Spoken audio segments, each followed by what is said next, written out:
Hello दोस्तों, आप सभी को गुलाब जामुन जैसी मीठी मीठी नमस्कार और इसी के साथ आप लोगों का स्वागत है आईपीओ के लव ट्रायंगल शो में।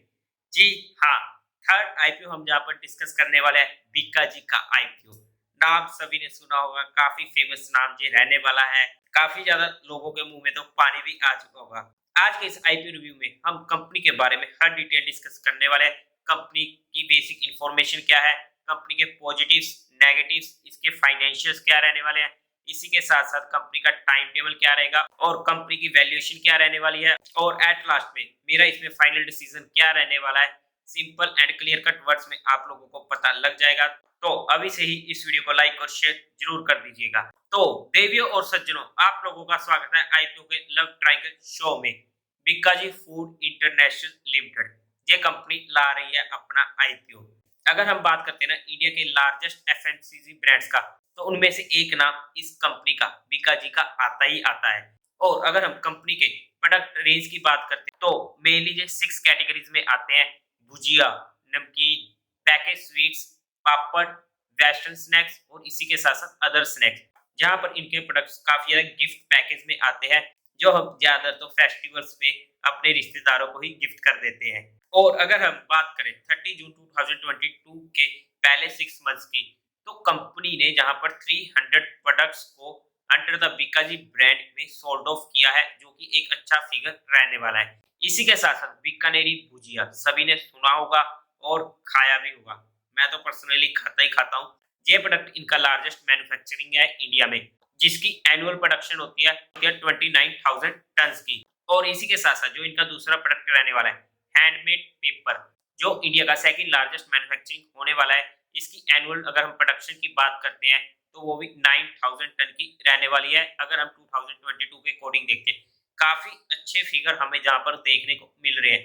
इसी के साथ साथ अगर हम कंपनी की बात करते हैं तो इनका जो प्रोडक्ट डिलीवर होते हैं ये इंटरनेशनल तक जाते हैं और फास्टेस्ट ग्रोइंग कंपनीज में ये एक होने वाली है। और अगर हम कंपनी की बात करते हैं, जो इनकी मार्केट लीडरशिप है वो मेनली 3 स्टेट्स में है: राजस्थान, असम और बिहार। बट काफी टाइम से ये ग्रेजुअली एक्सपैंड हो रही है अक्रॉस ऑल ओवर इंडिया। जहां पर इसने अपने पांव फैला लिए हैं वो होने वाले 23 स्टेट्स और 3 यूनियन टेरिटरीज में, अगर हम 30 जून 2022 के अकॉर्डिंग देखते हैं। और इसी के साथ साथ अगर 30 जून 2020 के 6 मंथ्स पहले की बात करते हैं तो इस कंपनी ने 21 इंटरनेशनल कंट्रीज में भी अपने प्रोडक्ट्स को सेल किया है। उनमें से अगर हम कुछ कंट्रीज के नाम लें तो north America, Europe, the middle east, Africa, Asia Pacific. जहां पर जो इनकी सेल देखने को मिली है वो 3.20% की देखने को मिली है। हालांकि ये सेल अभी कम लग रही है, बट आने वाले टाइम में ये काफी ज्यादा इंटरेस्टिंग हो सकती है, जहां पर भी काफी ज्यादा सेल्स हमें अच्छी खासी देखने को मिल सकती है। और अगर हम इनकी मैन्युफैक्चरिंग फैसिलिटीज की बात करते हैं तो इनके पास 6 ऑपरेशनल मैन्युफैक्चरिंग फैसिलिटीज है, जिनमें से 4 इनकी बीकानेर राजस्थान में ही रहने वाली है और एक गुवाहाटी में है, और जो इनकी लास्ट रहने वाली है वो होने वाली है कर्नाटका में। अब अगर हम कंपनी के पॉजिटिव्स की बात करें तो सबसे पहला पॉइंट, डायलॉग तो आपने सुना होगा, सिर्फ नाम ही काफी है। ये वही काम है कि इनका ब्रांड काफी है और ये पूरे इंडिया में अच्छे तरीके से फैला हुआ है। और दूसरा, जो इनका प्रोडक्ट्स का जो पोर्टफोलियो है वो भी काफी ज्यादा डाइवर्सिफाइड है। कोई ये सिंगल प्रोडक्ट ही प्रोड्यूस नहीं करती, काफी ज्यादा ये डाइवर्सिफाइड होने वाला है। और थर्ड, जो इनकी लोकेशन है वो काफी ज्यादा स्ट्रेटेजिकली लोकेटेड है। और इनके साथ साथ जो भी इनकी मैन्युफैक्चरिंग फैसिलिटी है वो भी काफी अच्छी है, जहां पर हमें क्वालिटी स्टैंडर्ड्स भी देखने को मिलते हैं। अगर हम फोर्थ पॉइंट की बात करते हैं, ये इंडिया में ही नहीं बल्कि इनका ग्लोबल में भी अब डिस्ट्रीब्यूशन नेटवर्क धीरे धीरे बढ़ रहा है। इसके बाद डिस्ट्रीब्यूशन नेटवर्क इनका इंडिया में काफी ज्यादा अच्छा है। नेक्स्ट पॉइंट की बात करते हैं तो जो भी इनकी अरेंजमेंट है वो काफी ज्यादा स्ट्रेटेजिकली रहने वाली है with the retail chain in India और जहां तक इंटरनेशनल मार्केट में। नेक्स्ट की बात करें तो इनका जो ई कॉमर्स चैनल है वो काफी ज्यादा ग्रो कर रहा है। और इसी के साथ साथ last point, multi product export cell इनका काफी ज्यादा सिग्निफिकेंट है। अब अगर हम कंपनी के फाइनेंशियल्स की बात करते हैं तो सबसे पहले टोटल असेट्स 31 मार्च 19 में 630 करोड़, 31 मार्च 2020 में 670 करोड़, 31 मार्च 2021 में 800 करोड़, 30th ऑफ जून 2021 में 870 करोड़, 31 मार्च 2022 में 1100 करोड़ और 30th ऑफ जून 2022 मतलब कि लेटेस्ट क्वार्टर में 1150 करोड़। काफी अच्छी ग्रोइंग रेट हमें जहां पर देखने को मिल रही है। टोटल रेवेन्यू की बात करते हैं तो 31 19 में 900 करोड़, 31 मार्च 2020 में 1000 करोड़, 31 मार्च 2021 में 1300 करोड़ 30 जून 2021 में 330 करोड़ और इसी के साथ साथ 31 मार्च 2022 में 1600 करोड़।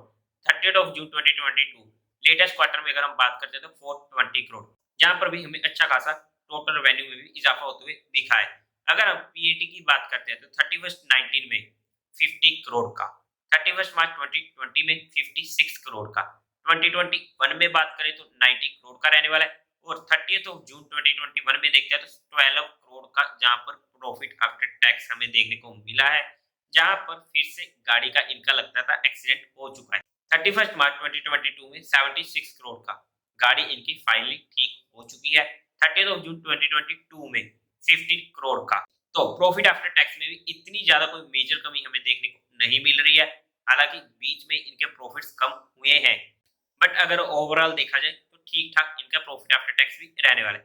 नेट वर्थ की बात करते हैं तो 31 मार्च 19 में 460 करोड़ का, 31 मार्च 2020 में 520 करोड़ का, 31 मार्च 2021 में 600 करोड़ का, 30 जून 2021 में 600 करोड़ का, 31 मार्च 2022 में 820 करोड़ का और लेटेस्ट क्वार्टर में अगर हम बात करते हैं तो 830 करोड़ का।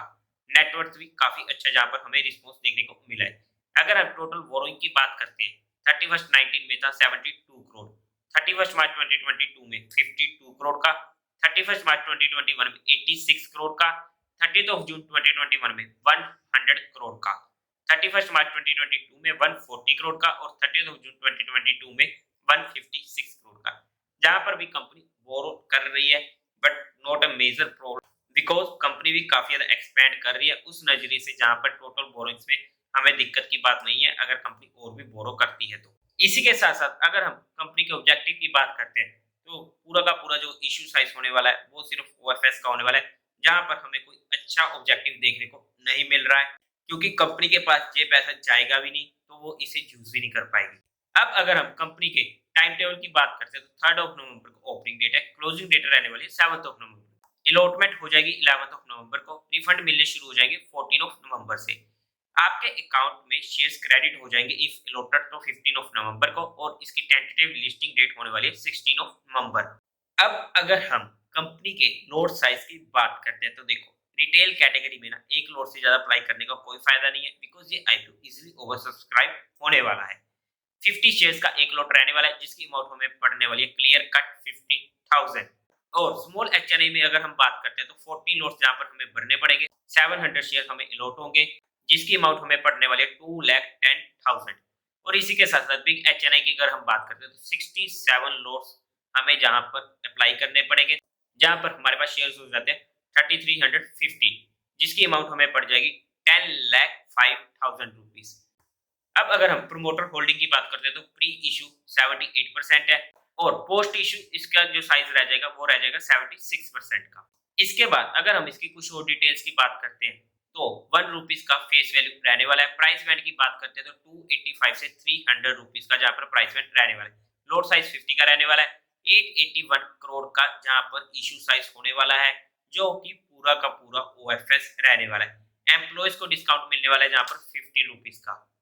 बीएससी एनएससी दोनों में ये आईपीओ लिस्ट होने वाला है। अगर हम कोटा की बात करते हैं तो 50% का क्वालिफाइड का रहने वाला है, एचएनआई को 15% का और रिटेलर्स को 35% का जहां पर कोटा मिलने वाला है। अगर हम कंपनी के प्रमोटर की बात करते हैं तो शिव रतन अग्रवाल और दीपक अग्रवाल कंपनी के प्रमोटर रहने वाले हैं। अब अगर हम कंपनी की कुछ वैल्यूएशंस की बात करते हैं तो सबसे पहले तो अगर हम पीई रेशियो देखते हैं, पीई रेशियो इसकी निकल के आते हैं 95 की। अगर हम 2022 के अकॉर्डिंग देखते हैं, ना ही ज्यादा अच्छी है ना ही ज्यादा बुरी है, मतलब कि ठीक ठाक इन्होंने स्कोप छोड़ा है, इतना महंगा भी नहीं है बट इतना सस्ता भी नहीं है। और इसी के साथ साथ अगर हम रिटर्न ऑन नेटवर्क देखते हैं, पिछले 3 साल की बेसिक रहने वाली है 11.51% की, ओके ओके से ही हम बोल सकते हैं। ईपीएस की ग्रोथ रेट भी पिछले 3 साल की बेसिक ईपीएस बता रहा हूँ तो वो रहने वाली है 3.2 की।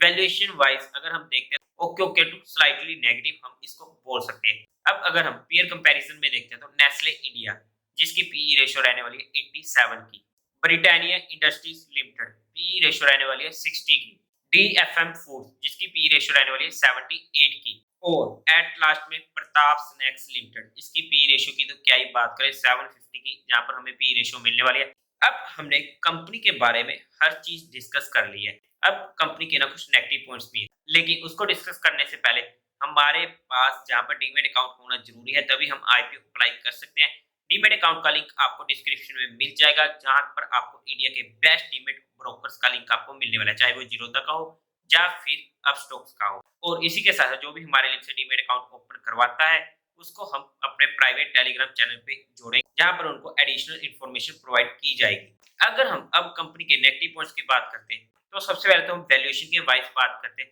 तो ठीक-ठाक जहाँ पर हमें वैल्यूएशन देखने को मिल रहा है, इतने इंटरेस्टिंग नहीं देखने को मिल रहे हैं, लेकिन ओवरऑल जहाँ पर कोई दिक्कत की बात नहीं है। ये एक माइनर सा जहाँ पर नेगेटिव पॉइंट है, क्योंकि इतने बुरे भी नहीं है।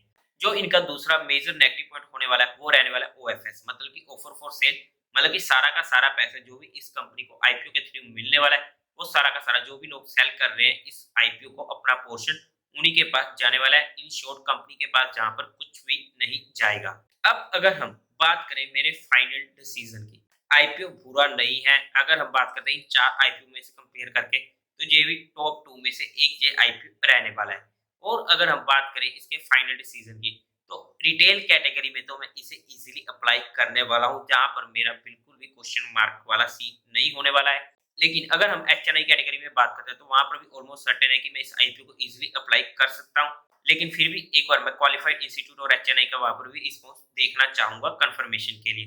वैसे कोई भी दिक्कत नहीं है। और इसी के साथ-साथ अगर आप लोगों को नहीं पता कि एचएनआई के क्या बेनिफिट्स हमें मिलने वाले हैं, तो आप लोगों के लिए जहाँ पर आई बटन में मैं लिंक टैग कर देता हूँ, वहाँ पर आप एक बार चेकआउट कर सकते हो कि एचएनआई कैटेगरी में जो भी चेंजेस हुए थे, जिससे रिटेलर्स को हमें सबसे ज़्यादा फ़ायदा होने लगा है, तो वो चेंजेस क्या हैं और उसका हम कैसे फ़ायदा उठा सकते हैं, वहाँ पर आपको सभी की सभी डिटेल अच्छे से बताई गई है। लेकिन वहाँ पर एक पिन्ड कमेंट भी है, उसे स्टडी करना मत भूलिएगा। और इसी के साथ-साथ कुछ लोगों की इंक्वायरी होती है, सर हमें तो आईपीओ मिलता ही नहीं है। हम तो जितने मर्ज़ी आईपीओ अप्लाई कर लें, हमें तो आज तक कभी आईपीओ मिला ही नहीं है। पता नहीं हमारी किस्मत खराब है, पता नहीं क्या ही सीन है। आईपीओ मिलना ना मिलना अलग बात है, लेकिन अगर कभी भी नहीं मिलता, तो जहाँ पर ज़्यादा चांसेस यही हो जाते हैं कि आप लोग वहाँ पर कोई गलत एप्लीकेशन लगा रहे हो। और उस गलत एप्लीकेशन में क्या गलती आप कर सकते हो, तो उसका भी मैं आई बटन में लिंक डाल देता हूँ, जहाँ पर आप उन चीज़ों को चेक कर सकते हो कि कहीं मैं तो नहीं वो गलती कर रहा। तो एक बार उस वीडियो को भी चेकआउट कर लीजिएगा, ताकि उन गलतियों की वजह से आप लोगों को आईपीओ मिलने में दिक्कत ना आए। और उसी के साथ-साथ देवियों और सज्जनों, उम्मीद है आप लोगों को ये वीडियो अच्छी लगी होगी, तो इस वीडियो को लाइक करें, शेयर करें और चैनल को तो सब्सक्राइब ज़रूर करें। Thank you very much.